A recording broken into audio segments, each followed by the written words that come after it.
Hey, what's going on? It's your boy BT, and I came here to talk some boxing with the thousands of True School Sports subscribers. Now, word to my brethren in the Philippines. Shout out to the Philippines. And speaking of the Philippines, let's talk about them some more because we had fun talking about them the other day. You know, we even got a response from our main man, Julius Fox, over there at Ring IQ Boxing Talk. So go subscribe to Ring IQ Boxing Talk. Julius always putting good, entertaining, quality stuff out there. But I made a video the other day about Manny Pacquiao. I told you guys how Manny Pacquiao is, ducked, avoided, and most important out of all of them, disrespected. And I was very spirited in that video. And some of you liked it. Some of you didn't like it because, honestly, look, I'm just kind of for a while I've been very sick of I've been very sick of the negative Pacquiao narrative since the Floyd fight. I thought the Floyd fight was close. I don't really think neither one of them really dominated the fight. And with that being said, since that fight, Manny Pacquiao has put together himself quite a nice resume. And that's just what it is, man. So the news of this video, as you guys can see by the title, top rank, CEO, chairman, all that good stuff. Mr. Bob Arum, boxing, Hall of Fame boxing promoter. He's coming out and he's saying that he is going to let Manny Pacquiao pick, assuming that he gets past Mike Alvarado April 14th. So Pacquiao, don't disrespect Mike Alvarado. You still got to get past that guy. You don't want to overlook no opponent. But assuming that he gets past Mike Alvarado, which many people are expecting, Bob Arum is going to let Manny Pacquiao pick his next opponent in two of Top Rank's biggest names outside of Pacquiao at this moment. He said Pacquiao will pick between Terrence Crawford, former undisputed 140-pound champion, and the eyes of many pound-for-pound king in the boxing, and also equally talented, in my opinion, much more skilled, Vasyl Lomachenko, who's my pound-for-pound king of boxing. I know people think he's probably the most skilled fighter in boxing right now. So here's what Bob Arum said verbatim in regards to that. He said, I quote, that's going to be up to Mr. Pacquiao. I'm going to be like Switzerland, having both of these guys. Both can make good money fighting Pacquiao, and I'm going to let Manny, assuming everything works out in April, make the decision, end quote. So, I mean, I don't know what else more you guys can. I don't know what else I can say about Pacquiao. This guy continues year after year after year after year of his career to show you guys that he is willing to fight the best. A lot of he ducked Crawford and all this stuff.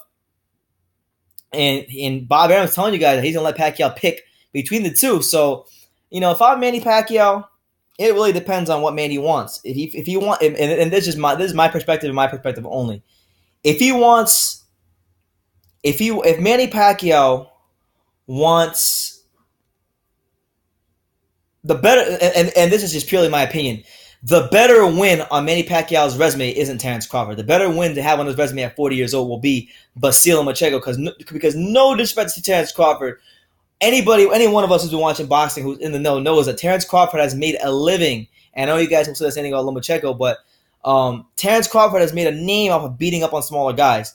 Lomachenko has as well, but the difference between Lomachenko and Crawford is that Lomachenko, a lot of these guys that you guys who were smaller, were guys that the fans wanted to see him fight. Nicholas Walters, Gary Russell, Guillermo Rigondeaux. These are all fights the fans wanted to see. And Lomachenko has answered the bell. He's answered the call, and he's made every last one of those fighters look like C-class fighters when none of those guys I just named are C-class fighters. So I just think now a prime Lomachenko, that's going to be the better win in your resume. Terrence Crawford is good, but if they fight at 147 for one, I think Terrence Crawford is going to struggle with Jeff Horn. I genuinely think he might win the fight. He might grind it out, but I think the size difference, the physical, dirty, rough tactics of Jeff Horn are going to be something Terrence Crawford is going to have to navigate through, and people aren't going to be clamoring for that fight. And on top of that, Terrence Crawford can't sell pay-per-views. It's just the fact of the matter. Now, we don't know what Lomachenko can do pay-per-view wise. We don't, because he never had a pay-per-view. But you got to assume that he could do better than 50,000. At least I think he would do better than 50,000 pay-per-view buys. But I could be dead wrong. Who knows? But regardless of the fact, though, Bob Arum, it's clear to see that Bob Arum is trying to groom his next cash cow, and he's going to feed Pacquiao to Lomachenko or Crawford. Now, let's not get it twisted. Whether it's Lomachenko or Crawford, Manny Pacquiao can compete with any one of these guys. And on the given night, Pacquiao is still good enough. He's still a high enough of a quality fighter to beat one of these guys. Because when we look at Crawford, right? Let's start with the Crawford side of things. If Manny decides to pick Terrence Crawford, right? When has Terrence Crawford ever, I know he fought Felix Diaz, but it's just a whole different beast. Like Pacquiao, the lateral movement, the in and out, the just even though he's not 2009 Pacquiao, just when he does touch you with that power, at 147, he does have the ability to stop you. I mean, look what he was doing to a much bigger man than Jeff Horn, a guy that's bigger than Terrence Crawford. He damn near got him out of there in the 9th round.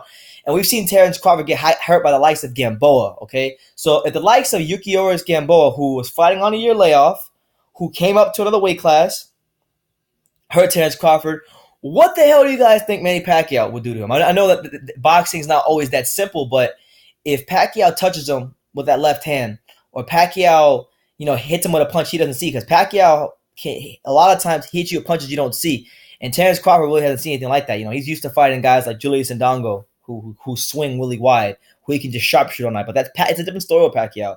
And I think Terrence Crawford, a lot of his flaws would get exposed against Manny Pacquiao. He might wind up winning because he's the younger fighter, but a lot of his flaws will get exposed against Manny Pacquiao. Now, when you talk about a fight with Lomachenko and Manny Pacquiao, that to me is the more entertaining fight, for the simple fact that Lomachenko-Pacquiao, I mean, first of all, I think it'd be an interesting scenario because you would be led to believe that Lomachenko would have to move up to fight Manny Pacquiao. So it'd be Lomachenko challenging himself. It'd be Pacquiao in the rare scenario where he is the bigger man.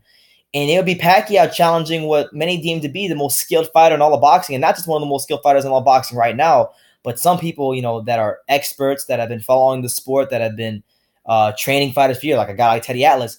Those guys have went on to say that Lomachenko is one of the most skilled fighters they've ever seen in their life. And I know he's not the only one.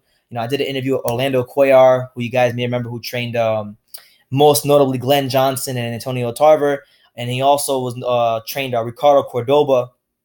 I remember I interviewed him in 2016 in November, and he was telling me that Lomachenko is pound for pound number one back then before he beat any of these guys, before he beat Walters or Rigon Diaz, or Sosa or any of those guys. So people in the know, they know what kind of talent they're looking at with Lomachenko, and for Pacquiao to take a challenge like that so late in his career at his advanced stage, I think either way it goes, whether he fights Crawford or whether he fights Pacquiao, one, he's gonna have a difficult fight in his hands, but two, you got to commend him because it still takes a willingness on Pacquiao's part to want to make these kind of fights happen.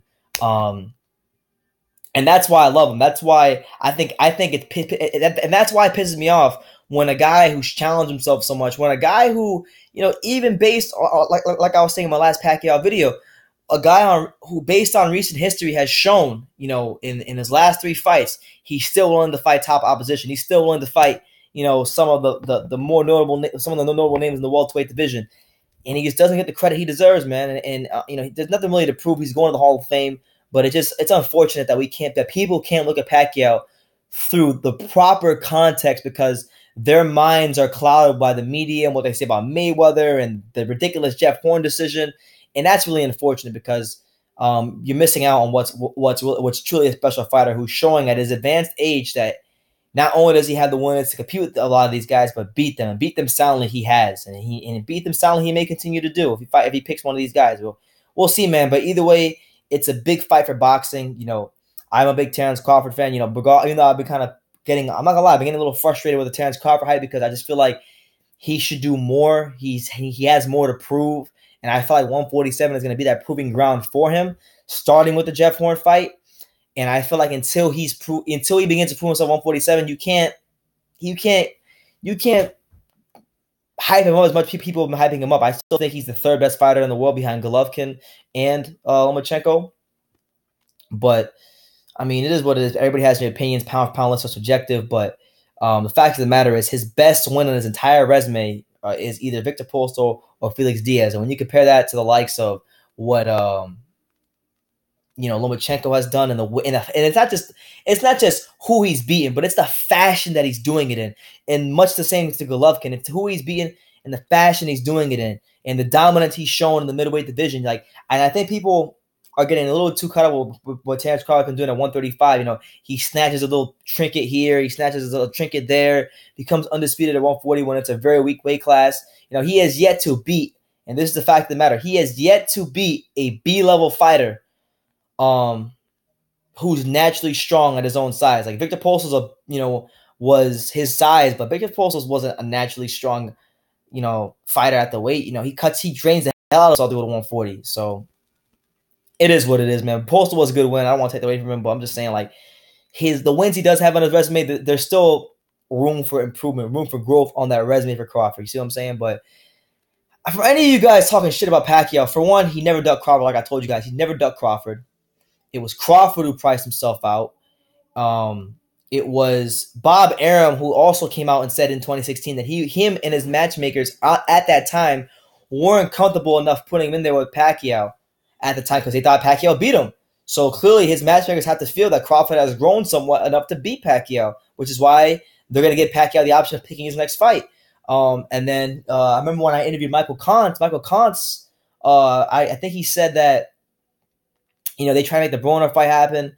And I think his excuse was basically that, like, you can't put Pacquiao in a boring fight. And at the time, Crawford didn't have the name value. He still really doesn't have the name value, but, he's up there on the pound list. So you want to give, and Bob Arum needs a cash cow. So the matchmaker didn't feel comfortable. He didn't have the name value back in 2016. He still does it now, but he's grown enough as a fighter to where the people behind the scenes at Top Rank, the best matchmakers in the world, are comfortable enough with letting Crawford go in there and fight Pacquiao. So clearly, things have changed since that Michael Kantz interview I did all those years ago in 2016. And that's just what it is. So you guys can let me know in the comments, what do you think? Bob Arum will give Manny Pacquiao the option to pick his next fight. And let me ask you guys this question. Which one do you think is a more winnable fight? Is it Lomachenko or is it Crawford? I think a lot of you guys would say will be led to believe that it probably is Lomachenko because Pacquiao have the size difference. But to me, I think Pacquiao has proven his whole career that he can beat guys his own size. He did it in his last fight, even though he didn't get the decision. He almost stopped Jeff Horn in the 9th round and really won that fight. A close fight, but he won the fight to me and a lot of other people.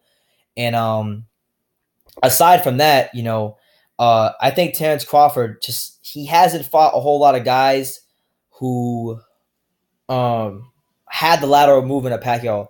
And if you look at the fighters he's fought, you look at Felix Diaz. Well, not so much Diaz, but if you look at Victor Postol, you look at Indongo, you look at Hank Lundy, you look at just most of the fighters that he's beaten. These are not guys who have a reputation for having fast feet, intelligent feet, quick feet, good lateral movement. And those are the things that I feel will give Crawford problems. The craftiness, the punching angles, the power of Pacquiao. I'm not saying he had. I'm not even saying Pacquiao has elite power because I don't think he's gotten a stoppage this week. He hadn't, but he still has respectable power, and it's the kind of power that I think Crawford has to think twice about. So we'll see what happens, man. But let me know what you guys think in the comments down below. Take the time to subscribe, and you can love me or you can hate me, but I'm just a kid from Daniel. So until next time, take care, guys.